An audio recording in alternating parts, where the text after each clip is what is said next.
toute façon, on fera le...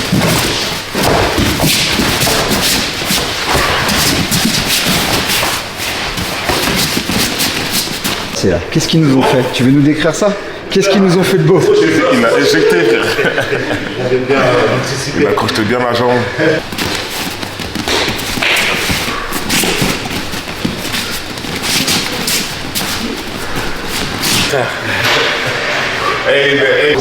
C'était comment? Ouais, c'était très bien. Il a les coups solides. Ce qui est sûr, il va mettre ce type-là KO. Ça, c'est sûr et certain. Ouais, j'ai bien bossé. Non, franchement, c'est un contre très dur. Il met beaucoup d'intensité. Et de toute façon, j'ai confiance en lui et il va ramener cette ceinture. Le travail paye. Franchement, c'est beau. Hein. On travaille pour, hein. Pour. C'est pour ça, c'est important d'être bien entouré, d'avoir un bon club, des bons sparring partners, tout ça, tu vois. C'est important, ça. Quand je me suis vu, j'ai dit, je pars devant, tu vois. Bon, mon gars, en fait, je vais faire comme avec Bafodé, on va pas se mentir en disant qu'on se connaît pas, au contraire, on est potes. Donc, au contraire. Et donc voilà, moi, ça me fait vraiment plaisir d'être là. En plus, je suis venu 2 fois à la Factory en 2 semaines. Tu sais que c'est plus que dans ma vie entière. Ah ouais? Donc ça, c'est quand même de la folie. 2 fois à la Factory en 2 semaines, j'ai jamais fait. Je pense que finalement, peut-être que Benjamin, il va me demander de prendre un siège sur le côté à force. Ah, mais t'es la bienvenue. T'es la bienvenue. Bon, on va parler de ce combat à Res 40, pardon, pas Hexagone, à Res 40, ouais. Le rematch contre Diaraté. Déjà, avant de te parler du prochain combat, j'aimerais te parler de 2 choses. Est-ce que tu as encore à travers de la gorge la décision du dernier combat? Et comment s'est passé le face-off? Le dernier combat, je l'ai plus en travers de la gorge, j'ai essayé de passer à autre chose rapidement, tu vois. Après le combat, j'étais un peu mitigé et frustré, on va dire. Et moi, j'estime, et je sais pas si vous le voyez comme moi, ça fait la 2e fois, comme je vous le répète depuis tout à l'heure, que sur une décision de juge, malheureusement, aujourd'hui, je repars sans rien. Sans rien. C'est juste après ça, j'ai essayé de passer à autre chose. Dans les jours qu'ils ont suivi, j'ai essayé de passer à autre chose vraiment, tu vois. Pas y penser. Dans tous les cas, le combat il était déjà fait, tout était déjà fait. Donc je voulais juste passer à autre chose. Et du face-off, ce que j'en ai retenu, c'est que là j'ai hâte d'y être. J'ai hâte d'y être. Vraiment, j'ai hâte d'y être. Et que surtout, ça a plu. Là, elle était modeste, il est redescendu un peu. Donc, tant mieux, tu vois. Et comment tu l'as senti? Parce que tu nous disais que finalement tu avais accepté ce face-off un peu last minute. Comment tu l'as senti toi quand tu l'as vu devant toi? Parce qu'il est grand, il est impressionnant, mais toi aussi. Et finalement à l'arrivée, on l'a pas senti si actif que ça. En conférence de presse, comme le dernier combat, tu l'avais senti plus touché. Ouais, bah là, je pense que là, peut-être il a regardé le combat parce qu'au début, après le combat, il disait qu'il avait gagné, et qu'il affirmait partout qu'il avait gagné. Je pense qu'il a regardé. Les gens ils ont dû le raisonner un peu, il a dû redescendre et prendre la chose au sérieux. Je pense que c'est ça, tu vois. C'est quelqu'un de réfléchi aussi, donc je pense qu'il est juste redescendu et il a la réalité en face, quoi. On connaît ton style, tu as un style qui est assez affirmé, on sait à quoi s'attendre quand tu combats. Est-ce que malgré tout, au vu des dernières décisions que tu as rencontrées, notamment à la RES, tu as décidé de faire quelques changements? Encore une fois, je n'ai pas envie que tu nous les donnes aujourd'hui, mais est-ce que ça t'a poussé à réfléchir aussi à ça fondamentalement, à faire quelques changements, ou tu te dis que de toute façon, on connaît Paulin Béguet, on sait ce qu'il fait et que c'est grâce à ça que tu gagnes? Bah, là, le truc, c'est que chaque combat, c'est des combats différents. Donc, on s'est basé un peu sur le dernier combat qui a eu lieu et on a rajusté des choses, mais l'objectif reste le même. L'objectif reste le même, c'est de finir le combat, c'est de gagner avec la manière.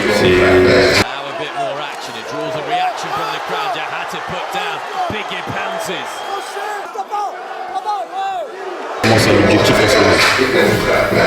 Pour finir, juste rapidement, c'est quoi cette histoire d'African Fusion? On voit que tu satures les réseaux avec ça, est-ce que tu peux nous en raconter? Parce qu'on sait que tu as des business dans la food, mais... Ouais, j'ai des business dans la food. Il y a Olaya, il y a l'aile ou la cuisse ou l'aile qui vient d'ouvrir là récemment. Et je suis un peu énervé contre Moustapha parce qu'en conférence de presse, il m'avait dit oui, après le combat, on va aller manger à African Fusion, tout ça. Je vais te battre, après on va manger à African Fusion. Du bon tchèp. Donc quand il a dit ça, moi, tous mes potes déjà, ils étaient devant le stade, on l'attendait après le stade pour aller à African Fusion. On n'est pas y allé et aujourd'hui, il nous a même pas donné d'explication pourquoi on n'est pas y allé. Alors Donc depuis on attend jusqu'à que j'ai dû demander à Wally pour qu'il m'emmène à African Fusion. Donc on attend. Si lui il veut pas, moi je vais l'inviter. Parce que c'est mon invité à Paris. Et je vais l'inviter chez moi, il va manger et je vais lui montrer c'est quoi l'accueil, tu vois. La capacité de recevoir à Paris. Surtout que je confirme qu'il y avait bien tous tes potes, tu te souviens, c'est moi qui t'ai envoyé les vidéos. C'est ça. Ils étaient tous là, ils étaient tous devant. On était tous devant. J'ai croisé.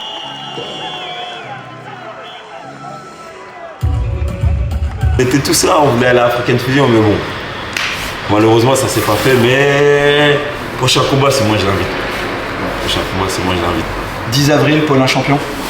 Soon. Très soon. C'est tout le mal qu'on te souhaite. On se revoit d'ici là de toute façon. Merci beaucoup Jules. Bienvenue à tous et bienvenue chez Maison FM ce soir. On va continuer à enregistrer en fait sur le Road to Ares 40 et surtout pourquoi Paulin Béguet peut et pourquoi Paulin va gagner sa revanche contre Mustapha Diarraté à l'Ares 40. En fait, l'Ares 40 arrive le 11 avril à Paris à l'Adidas Arena avec cette fameuse revanche qui est très attendue entre Paulin Béguet et Mustapha Diarraté. On a beaucoup en fait de highlights en tête. Et pour comprendre cette revanche, il faut d'abord comprendre qui est Paulin Béguet comme combattant. Et ça c'est hyper important parce que je pense que beaucoup dorment dessus. Parce que Paulin en fait c'est un combattant qui est souvent incompris. Et en fait le but de cette vidéo c'est aussi de vous expliquer pourquoi. Et pourquoi est-ce qu'il est incompris? C'est parce que Paulin, en fait, c'est pas un combattant à de highlights. C'est pas un combattant de KO, c'est un combattant de gestion. C'est quelqu'un qui travaille sur la longueur, qui va travailler sur les setups, qui va travailler sur le combat, sur la gestion de la distance. C'est quelqu'un qui va travailler sur la gestion du tempo, qui va beaucoup en fait gérer à travers les rounds l'usure. Il va toucher, il va sortir, il va énormément accumuler en fait de dégâts round d'après round. Et c'est justement ça en fait qui fait la faculté de Paulin de gagner des combats. Maintenant c'est vrai que c'est pas toujours très visible. Parce que ce style il est très particulier. Et on sait qu'il n'est pas lisible pour tout le monde. C'est un style qui repose sur un principe qui est ultra simple. C'est le fameux toucher sans être touché. C'est la marque de fabrique de toute façon de la MMA Factory. On le sait depuis très longtemps. C'était le cas de Nassourdine avant, de Cyril Gann et tout ça. Alors oui, c'est pas spectaculaire. On peut lui reprocher de ne pas être spectaculaire, mais c'est extrêmement efficace. Et ça, c'est important. Parce que le problème, en fait, c'est que ce style, il est parfois moins visible que par les juges. Les juges, ils ont tendance surtout à se baser sur des moments. Or, ils ont besoin, en fait, de ça. En face, vous avez un combattant, en fait, comme Mustapha Diarraté. Lui, il fonctionne beaucoup plus par des moments clés, par des instants, par des actions. Des séquences en fait qui vont exploser, qui vont marquer en fait, c'est des échanges qui vont marquer l'œil du juge, l'œil du public. C'est des phases qui vont créer des highlights, qui vont créer des réactions, qui vont créer des émotions dans la foule. C'est des phases qui vont permettre en fait de rendre le combat un peu plus ouvert, mais aussi qui vont faire que c'est serré. Les highlights, ils peuvent parfois en fait sur des combats serrés prendre le dessus sur la perception du combat, que ce soit du public, des juges et autres. Et c'est là qu'il faut vraiment faire la distinction entre deux choses très importantes en MMA que beaucoup occultent. Vous avez les combattants en fait, d'un côté qui sont les combattants à moment, et de l'autre côté, il y a les combattants en fait, de système, qui travaillent sur des systèmes bien précis. Et ça encore une fois, c'est des choses qui sont mal comprises. Paulin, il appartient très clairement à la deuxième catégorie. C'est un combattant de système, c'est un combattant qui va travailler sur un ensemble de positions. Un combattant de système, pour bien le comprendre, c'est quelqu'un qui gagne en fait par accumulation, principalement. Il va affliger beaucoup de dégâts, des contrôles, mais qui va travailler par constance. Et ce type de combattant, en fait, c'est un combattant qui est souvent beaucoup plus stable sur la durée du combat, qui est moins chaotique dans sa gestion du combat, qui va faire moins de dégâts immédiats, mais qui va avoir beaucoup plus de maîtrise. Et ça, en fait, il faut comprendre que c'est extrêmement important dans une revanche. Alors pourquoi? Parce qu'une revanche, ce n'est pas en fait juste un combat, un énième combat qu'on peut préparer dans un camp. Une revanche, c'est pas un combat d'improvisation, c'est un combat d'ajustement. On a déjà de la data, on a déjà des informations, et les combattants qui maîtrisent le mieux la gestion, qui maîtrisent le mieux la capacité à pouvoir changer tout ça, ce sont souvent qui sont le mieux capables de générer des ajustements tactiques durant le camp et durant le combat. Paulin, il sait maintenant exactement où le combat peut lui échapper. Il a cette information-là, et surtout qu'il a déjà réussi à s'ajuster pendant le combat, il saura d'autant mieux le faire à côté. Et surtout, il sait à quel moment maintenant il doit créer des séquences, À quel moment il doit être enfin visible par les juges pour faire en sorte que ceux-ci puissent avoir une perception différente de ces combats. On sait qu'il a été frustré de nombreuses fois par le passé dans des combats contre Boifia, et donc ce premier combat d'y a raté à cause de ça. Et c'est peut-être ça en fait la clé pour moi de la revanche, parce que parfois un combattant ne doit pas juste changer son style, il doit aussi principalement changer le moment où il l'exprime.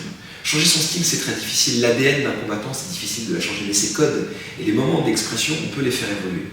Et si Paulin, il parvient en fait à garder cette gestion, il maintient son travail d'usure, son contrôle, la distance, mais tout en créant quelques moments forts, quelques moments clés, quelques moments marquants supplémentaires dans ce combat, alors cette revanche, elle peut très clairement basculer de tout au tout de son côté et sans aucun doute pour les juges. Parce qu'en fait, il faut bien comprendre qu'au plus haut niveau, la différence, elle ne se fait pas sur je touche plus ou sur uniquement de la technique, mais elle va aussi se faire très souvent sur la lecture du combat, la capacité à lire, à appréhender le combat et à changer ce qui doit être changé. Dans une revanche, celui qui comprend le combat, il va très souvent gagner avant même d'entrer dans le combat. C'est une clé fondamentale. Donc, selon moi, et ce que j'ai vu du camp de Paulin, je suis quasiment convaincu que ces ajustements, ils ont été pris en considération, ils ont été faits, et que tout porte à croire que sa revanche va très bien se passer.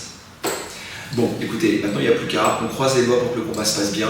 On a pu voir le camp, on a pu interviewer Paulin, maintenant je vous ai donné mon analyse.